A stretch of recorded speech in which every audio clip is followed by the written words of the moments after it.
How's everybody feeling? Good? Yeah. Packs are reasonable? Packs feeling okay? I'm Lieutenant Colonel Dick Merritt, United States Marine Corps retired, Vietnam veteran, and on the Huts for Vets Board of Directors. And I have with me Dan Glidden. Good morning, Dan. Hello, Colonel. Dan Glidden, U.S. Navy, 68-72, year in Vietnam. Reflecting back on this last summer, back to our second Huts for Vets trip, we had 10 women veterans with us. They came from Alaska and Oklahoma, Texas and California, all over the United States. I really enjoyed being with that group, Dan. How about you? Yeah, they were great. It's fun to see. I think 2 of them, Colonel, maybe 3, were returnees. This was their second summer with Huts for Vets. So good trip, good gals. It was a delightful summer. I'm Jen Patronas, and I currently live in Anchorage, Alaska, and I served 20 years in the United States Air Force. This is my second trip on Huts for Vets, and I'm just honored to be back this time as a peer mentor. The first time I came was back in 2019. At that time, I really was not in a good place in my life, and it helped me tremendously. And in those 2 years, I've come such a long way, and I wanted to be able to share that experience with others. My psychologist has been talking to me about it for the last 2 years, but I wasn't ready.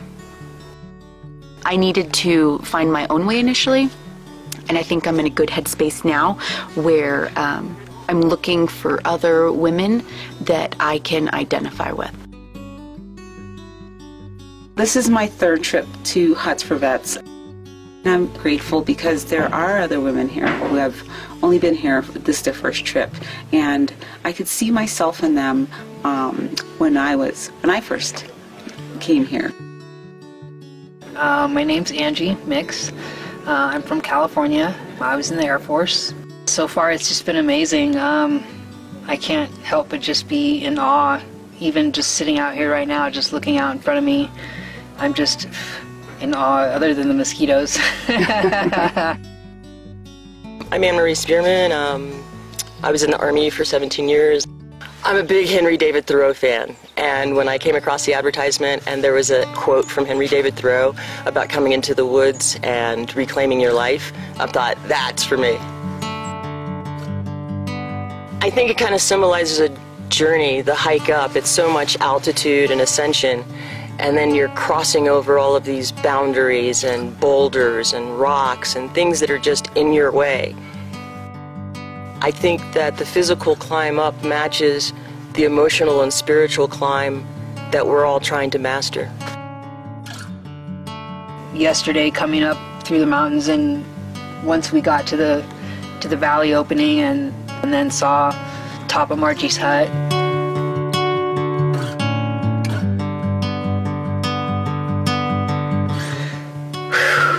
Yeah, it just kind of took my breath away. And I just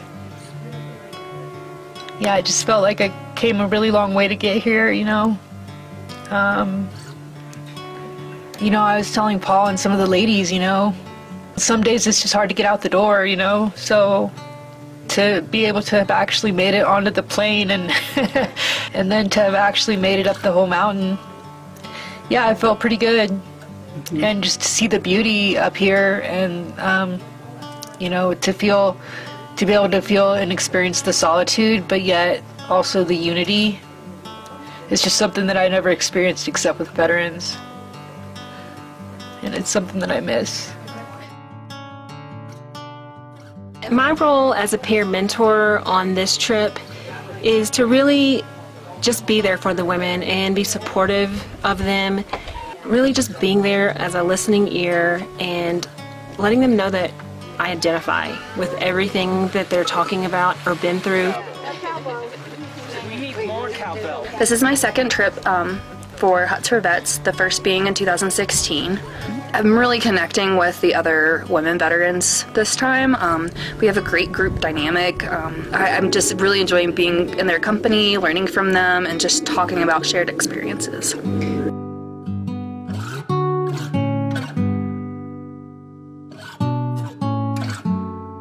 As a woman, I was at least as much of a minority in the veteran community as I had been in the Army. Being a woman in the military is very hard because from the very get-go, you have to prove that you belong there. And it's no different once you retire or separate, because people don't just assume that women are veterans or retired from the military.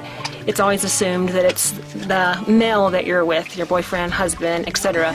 So it's really hard to separate from the military and then not really have an identity anymore.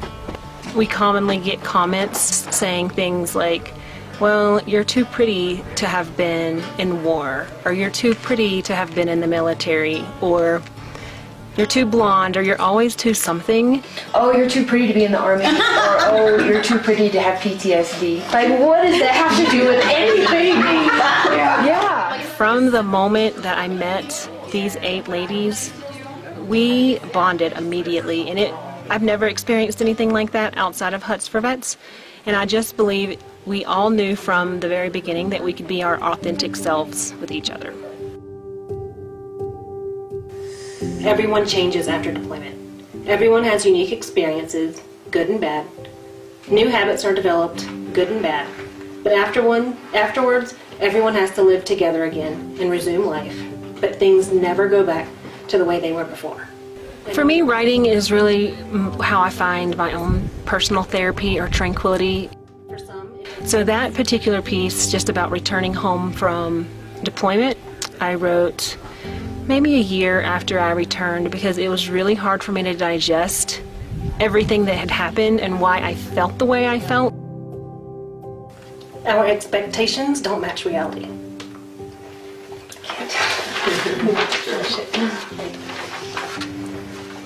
I remember I came home from a deployment.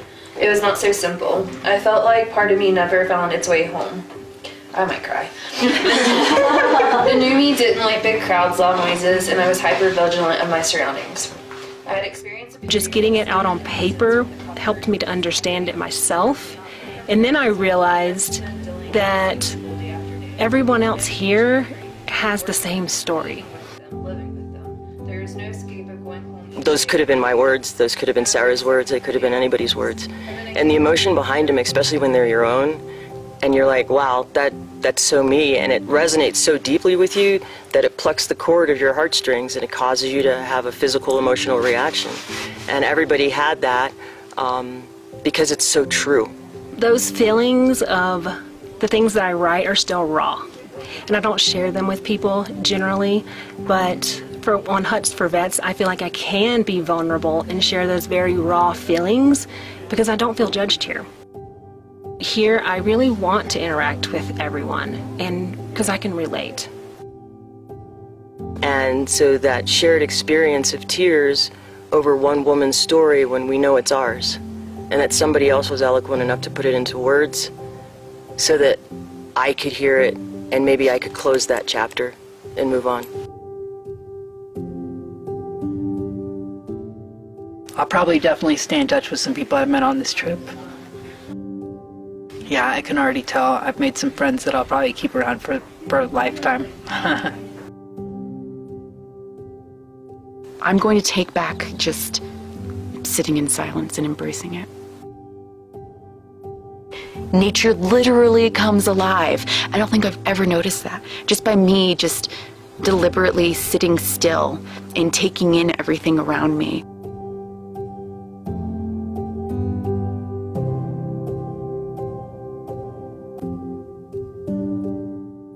Well, Huts for Vets back in 2019, it definitely saved my life.